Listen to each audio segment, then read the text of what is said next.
Oke, yang pertama dulu dengan Bapak Muhammad Yahya. Kita kenalan dulu ya, kita mengenal dulu tentang CV-nya atau curriculum vitae dari Bapak Muhammad Yahya MPD yang berasal dari Kalimantan Timur. Berarti sama ini dengan saya dan juga Mbak Syasha dari Kalimantan Timur. Nah, aktivitas beliau saat ini adalah mengajar sebagai mata pelajaran multimedia di SMK Negeri 1 Samarinda.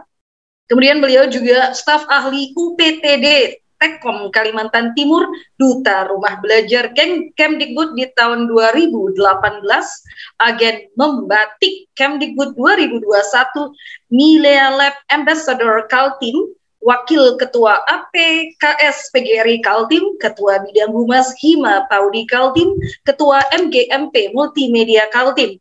Pendidikan beliau adalah S1 di STMIK Wicida Samarinda tahun 2007, S2 STMIK Eresa Jakarta 2011, dan pernah mengambil short course di Auckland University, New Zealand. Wow, luar biasa, dari luar negeri juga.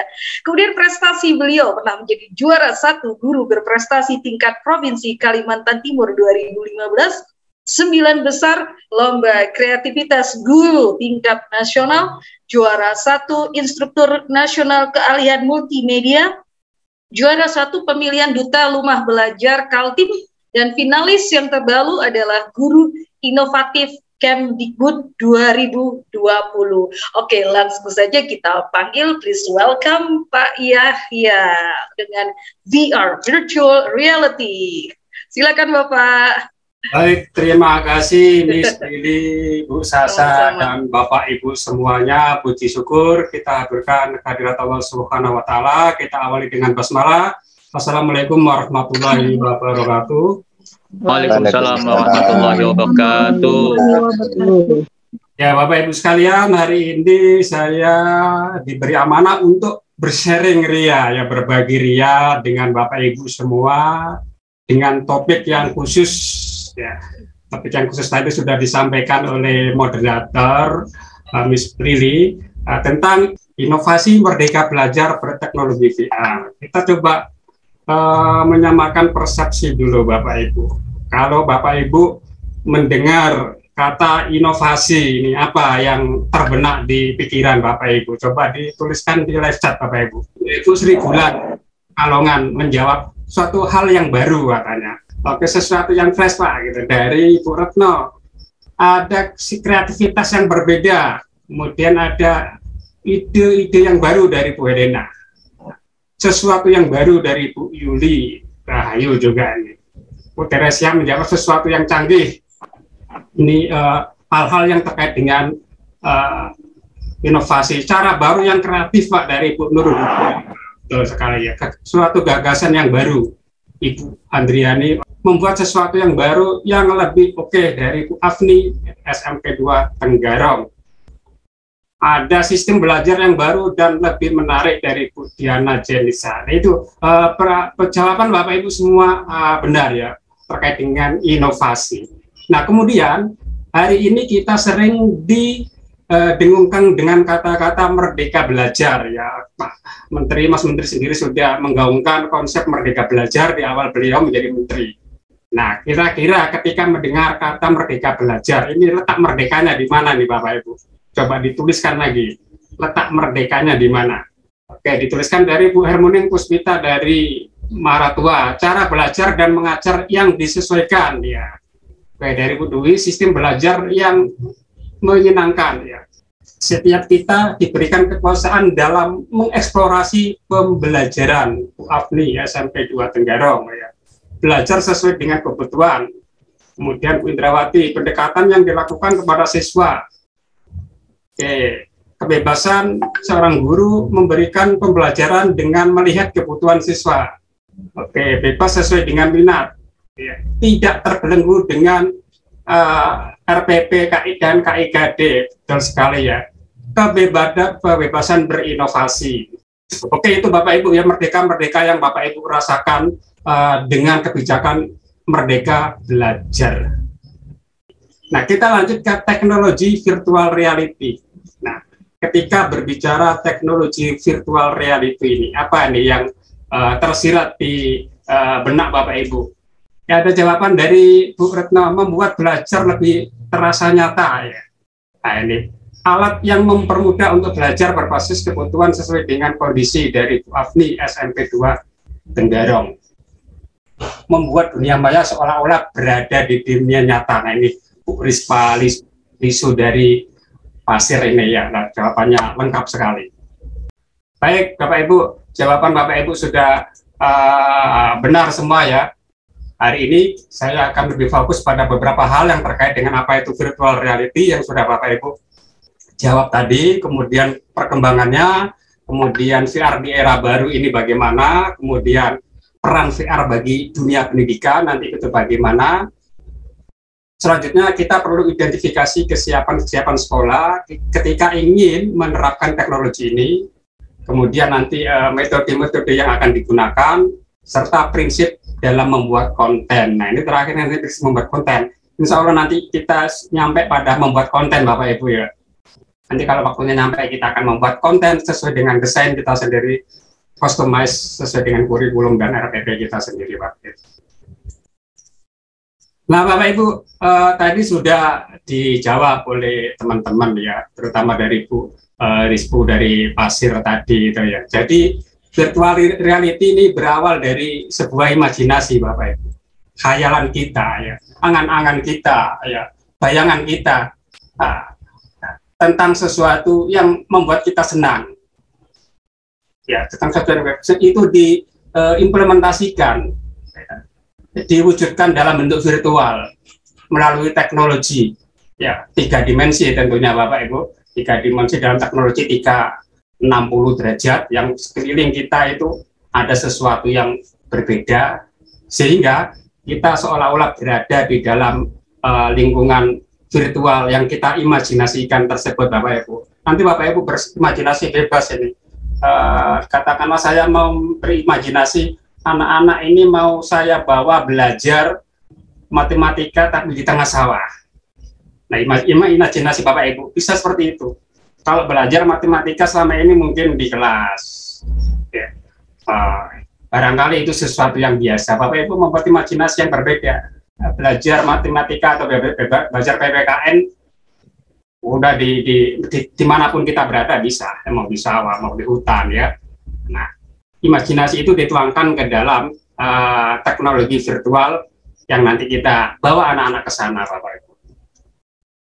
Secara lengkap, virtual reality sebuah metode untuk menyajikan imajinasi dan simulasi ya dalam bentuk virtual sehingga seolah-olah nyata bagi penggunanya. Tadi saya katakan kita dibawa ke kondisi yang sesungguhnya dalam waktu sekejap dengan hanya mengenakan alat kacamata tersebut. Walaupun alat kacamata ini tidak mandatori, artinya teknologi ini bisa dinikmati tanpa kacamata, tetapi akan lebih nyata, lebih dapat sensasinya ketika menggunakan kacamata virtual reality seperti dalam ilustrasi ini, Bapak Ibu. Teknologi virtual reality ini masuk dalam golongan teknologi imersif, Bapak Ibu. Immersive learning, ada istilah immersive learning yang membawa kita merasa apa itu ya, menyelam di dalam kondisi atau situasi tersebut. Yang termasuk dalam kondisi teknologi imersif ini ada yang disebut dengan augmented reality. Augmented reality yang di rumah belajar sudah ada Bapak Ibu. Jadi kita nanti menggunakan smartphone kita, kemudian kita arahkan kamera ke mark atau barang atau kartu tertentu, nanti objeknya itu akan tampil di smartphone kita. Jadi ini istilahnya akan menambah unsur digital ke dalam dunia nyata. Dalam dunia nyata kita tambahkan unsur digital. Dan sistem ini terbuka Bapak Ibu. Ya. Kalau misalnya dalam dunia game itu bisa kita nikmati dalam game Pokemon Bapak Ibu. Game Pokemon itu menerapkan konsep augmented reality. Nah di dalam dunia pendidikan juga bisa diterapkan Bapak Ibu. Ya buka aja nanti di rumah belajar. Ada bagian augmented reality. Nanti Bapak Ibu download aplikasinya, install di handphone, kemudian nanti ada panduan, ada marker, arahkan ke handphone Bapak Ibu yang sudah diinstal augmented reality. Nah, kameranya diarahkan ke sana, scan seperti scan barcode seperti itu. Nanti ada detail-detail dari materi yang akan divisualisasikan dalam 3 dimensi, baik itu dalam bentuk animasi maupun suara-suara Bapak Ibu. Nanti akan saya coba demokan ya aplikasinya. Kemudian teknologi imersif yang lain ini yaitu virtual reality yang akan kita bahas hari ini Bapak Ibu. Di mana teknologi ini membawa 100% ke dalam dunia digital. Nah, sistem ini tertutup Bapak Ibu dan full immerse ya, nanti ada kode-kode akses yang kita bisa masukkan ya, dan ini sangat berguna Bapak Ibu untuk belajar dengan variasi ya, skenario. Di situ nanti ada pemahaman konsep dasar dan skenario code yang bisa kita ciptakan di sana Bapak Ibu. Nah, teknologi yang lain yaitu mixed reality, ini gabungan dari kedua teknologi ini Bapak Ibu, augmented reality dan virtual reality. Kalau virtual reality, kalau di dunia game mungkin Bapak Ibu pernah bermain GTA gitu ya, game GTA. Anak-anak bergerak ke ruang ini ketemu musuh tembak, bergerak ke sisi sini ketemu musuh tembak begitu ya. Nah ini nanti kita buat permainannya mirip itu, tetapi kita nggak main tembak-tembakan Bapak Ibu ya, nanti mengajarkan kekerasan. Tapi nanti kita bisa menciptakan ruangan, entah itu outdoor atau itu indoor, yang anak-anak kita bawa jalan-jalan seperti game GTA, begitu ketemu berhenti, di situ kita kasih materi. Anak-anak kita bawa jalan lagi ke sudut ruangan yang lain, anak-anak berhenti ada materi lagi. Nah, setiap materi kita kasih kuis juga bisa, atau nanti kuisnya di akhir materi. Pokoknya kita explore dalam ruangan yang kita ciptakan Bapak Ibu. Boleh ruangan terbuka seperti pantai, sawah, hutan, dan lain-lain, atau ruangan tertutup, ruang kelas yang modern, atau mungkin museum, atau tempat yang lain, ya itu kita bisa ciptakan. Nah, teknologi mixed reality ini sistem gabungan antara VR dan AR, dan di sini juga sistem terbuka, dan perkembangannya nanti menjadi sebuah teknologi metaverse Bapak Ibu. Kalau teknologi metaverse nanti ada komunikasi yang sinkronus Bapak Ibu, seperti kita di dalam kegiatan Zoom meeting ini. Di dalam Zoom meeting ini, jadi semua peserta masuk di dalam ruangan yang kita ciptakan. Bisa jadi dalam beberapa tahun ke depan teknologi ini akan marak ya, ini masih dalam rintisan ya, baru beberapa vendor yang sudah melakukan ini ya, mulai digaungkan juga oleh Facebook beberapa tahun yang lalu dan ke depan akan semakin marak. Nah nanti kita rapat seperti ini, boleh jadi kita berada seolah-olah dalam satu ruangan yang diciptakan. Misalnya hari ini hostnya Bu Sasa. Bu Sasa meng-create ruangan apa? Seolah-olah kita mau rapat di convention hall seperti ya. Nah, nanti kita masuk di situ dan kita bisa berkomunikasi secara langsung itu di teknologi metaverse itu nanti Bapak Ibu ya. Perkembangannya ke sana. Untuk itu ya, kita perlu beberapa peralatan ini Bapak Ibu. Peralatan supaya teknologi ini bisa kita nikmati dengan sempurna Bapak Ibu. Ya, walaupun tidak mandatori, tidak wajib, ya, kita tanpa alat ini pun bisa, cuman ya kesannya kurang dapat ya. Kesannya kurang dapat itu nuansa sensasinya. Ya, kalau menggunakan alat seperti ini ya akan lebih terasa nyata, dan alat ini bervariasi harganya Bapak Ibu. Kalau yang paling murah itu seperti di kartun ini ya, itu seperti ini, saya ada pegang alatnya nih Bapak Ibu ya, seperti ini terbuat dari karton. Ini mungkin harganya mungkin kurang lebih harga minyak goreng 2 kilo nih mungkin Bapak Ibu. Berapa Bu Prilly ya harga minyak goreng 2 kilo sekarang Bu Prilly? Oh, ini. Tergantung yang jual ya Pak, sekarang beda-beda. Ada yang 50.000. Nah ini di online, saya beli di online sekitar 50-an lah. Nah ini yang terbuat dari karton ini ya, terbuat dari karton ini. Nah ini nanti HP kita ditaruh di sini Bapak Ibu. Nah yang agak mahal sedikit ini Bapak Ibu, ini sekitar 200.000. Ini terbuat dari bahan pabrikan ya, dan tentunya ada tempat juga sama, ada untuk menaruh handphone ini juga ada ya. Nah, ini naruh handphone, dan di sini ada kontrol-kontrolnya, kontrol-kontrol tambahan ya, connect ke Bluetooth dan connect ke kabel. Ini yang harga 200 ribuan Bapak Ibu. Yang di atas 5 juta lebih canggih lagi Bapak Ibu ya, bisa mengontrol gerakan tangan dan kaki kita. Kita melangkah, kita nendang-nendang itu bisa untuk mengontrol. Kalau yang saya punya ini seperti ini tidak bisa mengontrol gerakan tangan, hanya di bagian kepala aja Bapak Ibu ya, 200 ribuan. Nah Bapak Ibu, kenapa kita membutuhkan VR ini Bapak Ibu? Kenapa kita membutuhkan VR ya? Pertama, VR itu untuk meningkatkan emosi positif siswa Bapak Ibu. Dari studi yang dilakukan oleh berbagai peneliti, terutama dari peneliti neuroscience ya, yang meneliti tentang otak manusia ya. Ini studi dilakukan berbagai peneliti sepakat bahwa VR ini bisa meningkatkan emosi positif siswa antara rentang 30–40%. Kemudian bisa meningkatkan kemampuan kognitif, fokus ingatan Bapak Ibu. Kira kita berfokus pada hal itu gitu kan. Dan siswa pengguna VR ini dalam kegiatan belajar mengingat dapat meningkatkan kemampuan kognitif ingatan dan fokus siswa ke sana ya. Jadi dia enggak toleh ya karena sudah fokus ke kacamatanya tersebut. Dan simulasi konsep pembelajaran menjadi mudah dan murah Bapak Ibu.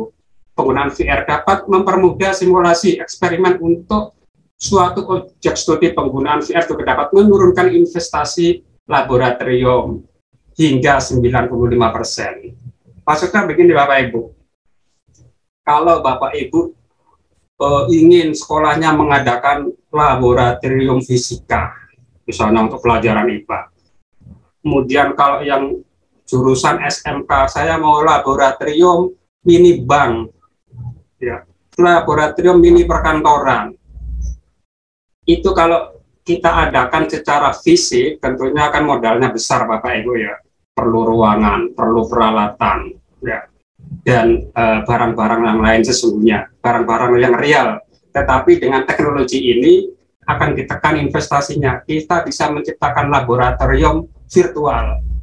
Bapak Ibu sekalian, dari uji coba yang sudah dilakukan di 10 provinsi kepada 1.800 pendidik, ini VR ini mampu meningkatkan emosi positif yang dialami peserta didik setelah memakai Media Lab sekitar 80%.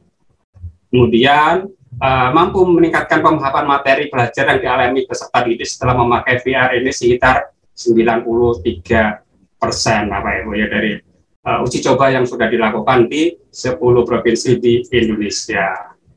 Nah, kenapa Pak tidak dari dulu teknologi ini diterapkan, padahal bagus sekali gitu kan. Kita lihat kondisinya Bapak Ibu, VR ini masih terbatas.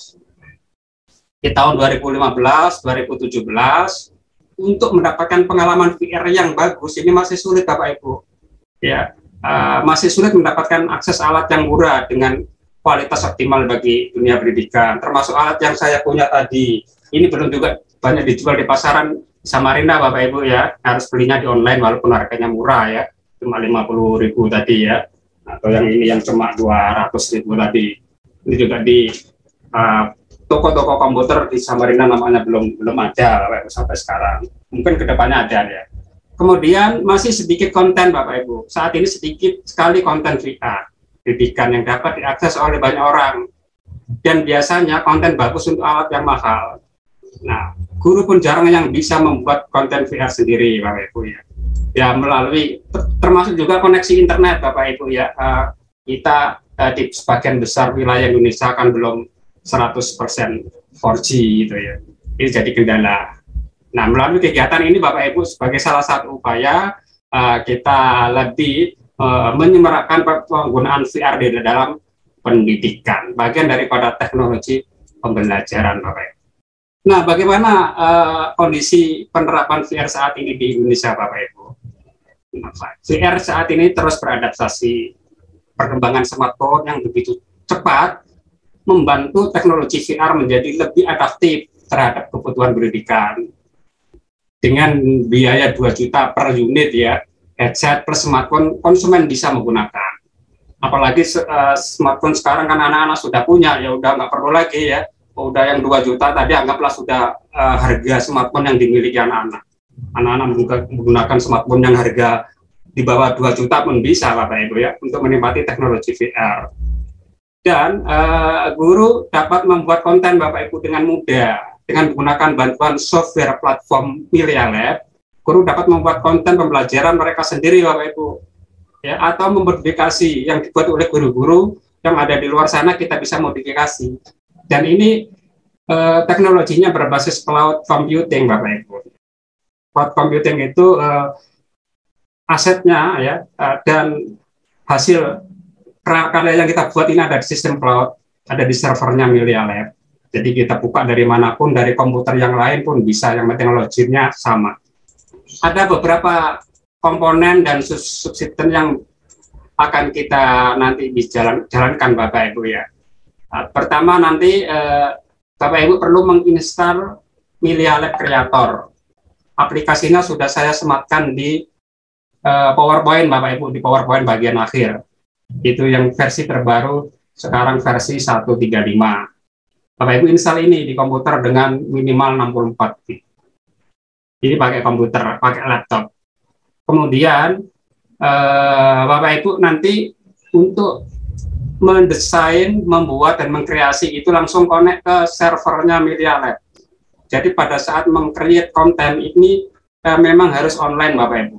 Harus online karena aset-aset yang 3 dimensi yang begitu banyak itu ada di server cloud, bukan ada di komputer kita. Nanti kalau ada di komputer kita malah membebani komputer kita. Ada di server cloud, sehingga untuk menarik ke komputer kita perlu koneksi internet, dibutuhkan koneksi internet. Begitu juga Melia Lab Viewer, ini juga sistemnya mengambil data dari server, Bapak Ibu. Kalau semua terdownload di HP, nanti bisa memori HP penuh. Tetapi nanti ada pilihan, Bapak Ibu. Untuk yang di HP ini, siswa ada pilihan apakah nanti siswa mengakses itu secara offline bisa, secara online juga bisa. Tentunya pertama kali mengakses harus online. Kalau untuk mengakses yang kedua, ketiga, dan selanjutnya bisa offline. Dan dari sini juga ada sistem kita bisa mengolah bagaimana data perilaku siswa. Siswa ini kalau menggunakan teknologi VR tidak perlu lama-lama. Oleh karena itu, nanti di dalam mengemas materi, Bapak Ibu juga jangan terlalu panjang dan jangan terlalu lama, terutama video-video pembelajaran. Bapak Ibu mungkin kalau Bapak Ibu sekarang punya video pembelajaran yang durasi 5 atau 7 menit, boleh dipotong menjadi beberapa segmen. Bagian ini ada ditaruh di sudut sini, nanti bagian kedua di sudut sini, gitu. Jadi karena anak-anak memakai ini biasanya nggak bisa lama-lama, oleh karena itu perlu dipersingkat. Peralatan yang harus disiapkan, terutama untuk kreator ya, kita perlu komputer atau laptop dengan spek prosesornya minimal Core i3. Kalau lebih tinggi juga lebih bagus, Bapak Ibu ya. Core i3 atau setara, Core i5, Core i7, kemudian RAM-nya minimal 2 GB, operating sistemnya Windows 8 ke atas, yang 64 bit, Bapak Ibu, bukan 32 bit, nggak mau dia ya. Sama dengan video-video pembelajaran itu rata-rata bisa jalan di 64 bit. Kemudian sediakan ROM penyimpanan 2-5 GB itu kosong ya, untuk agar ada keleluasaan di sana. Kemudian Bapak Ibu grafik card-nya ya standar yang ada di laptop kita, nggak masalah, nggak perlu ditambah grafik card yang baru untuk game dan segala macamnya. Nah, bagaimana dengan viewer ya? Viewernya ini dengan HP biasa, prosesor hexacore ya, kemudian RAM minimal 2 GB, Android Lollipop, kemudian ruang penyimpanan 500 MB ini juga tersedia ya. Kemudian ada grafik card-nya, saya pikir standar HP-HP yang beredar sekarang insya Allah bisa, Bapak Ibu ya, digunakan untuk menikmati materi atau teknologi virtual reality. Nah, oleh karena itu Bapak Ibu, sekolah yang ingin mengimplementasikan inovasi pembelajaran model ini, model virtual reality, perlu melakukan kesiapan identifikasi. Baik itu identifikasi pedagogi, kesiapan muridnya bagaimana, karakter kelasnya, adaptasi murid, ya, kemudian terkait dengan identifikasi teknis, bagaimana infrastruktur jaringan internetnya di sana, ya, kesiapan guru dalam membuat konten, ya, pengalaman teknis, serta identifikasi kurikulum, ya, kesiapan kebijakan, keterbukaan dan lain-lain. Bapak Ibu menggunakan kurikulum masih kurikulum lama atau sudah kurikulum merdeka, ya, ini perlu juga diperhatikan. Dan Bapak Ibu nanti bisa menggunakan instrumen checklist kesiapan seperti dalam contoh ini, ya Bapak Ibu sesuaikan ya mana-mana yang sudah terpenuhi di sekolah Bapak Ibu ya dengan instrumen checklist ini ya, sebelum menerapkan itu sebagai program inovasi pembelajaran di sekolah Bapak Ibu, baik itu aspek pedagogi, teknis maupun identifikasi kurikulum. Nah Bapak Ibu, metode VR ini bisa juga untuk belajar daring, ya. Belajar daring yang kita tidak ketemu anak-anak dari rumah ya, bisa juga luring ya, dari luring juga di dalam kelas akan lebih asik jika Bapak Ibu memvariasikan dengan teknologi ini. Dan di situ Bapak Ibu bisa juga meletakkan materi-materi evaluasi, kuis dalam bentuk pilihan ganda maupun dalam bentuk deskripsi. Penjelasan bisa Bapak Ibu taruh di sana di dalam konten virtual reality yang Bapak Ibu akan buat sendiri nanti, seperti itu bisa. Nah, oleh karena itu Bapak Ibu ada prinsip-prinsip dasar yang harus diperhatikan ketika kita ingin menerapkan konsep pembelajaran berbasis virtual reality sebagai inovasi pembelajaran di sekolah kita. Kita ketahui bahwa ada perbedaan utama Bapak Ibu ya antara VR dengan media-media lain seperti video Bapak Ibu ya. Kalau media lain video ya ini pengaturan desain ya, user interface-nya ya ini konvensional ya, mempunyai area penglihatan yang tidak berubah Bapak Ibu. Semua konten yang ada di dalam layar mempunyai framing standar yang konsep, apakah itu 4x3 atau 16x9 ya, dimensinya rata dan searah. Nah, beda dengan konsep VR ini Bapak Ibu, kita menoleh ke belakang, menoleh ke bawah, menoleh ke atas, ada sesuatu yang berbeda, ada penampakan yang berbeda. Jadi 360 area ini bisa terlihat semua dengan point of view tertentu. Hal yang harus diperhatikan juga nanti terkait dengan perancangan point of view-nya, objek-objek kita diletakkan di mana, sudutnya minimal dan maksimal seberapa derajat ke atas ke bawah maupun ke kiri ke kanan, ini juga harus Bapak Ibu perhatikan nanti peletakan objeknya ya. Dan hal yang juga harus diperhatikan nanti ketika kita membuat konten serta meletakkan objek ya, penempatan UI ini harus interaktif dan informatif ya. User interface maksudnya UI di sini ya. Sepertinya seru ya Pak Yahya ya. Kalau saya belajar, kemudian saya guru bahasa Inggris, belajar bahasa Inggris, kayaknya seru juga ini pakai VR. Bahasa Inggris ini nanti menciptakan lingkungan kota metropolitan. Direct misalnya kita kan di sana kantor pos, di sebelah kiri Anda bank. Iya. Berarti belajar tentang ini nih. Ke dalam kota. Direction. Iya. Oh gitu ya Pak ya. Nggak punya kota metropolitan kayak di Singapura, kita ciptakan kota virtual.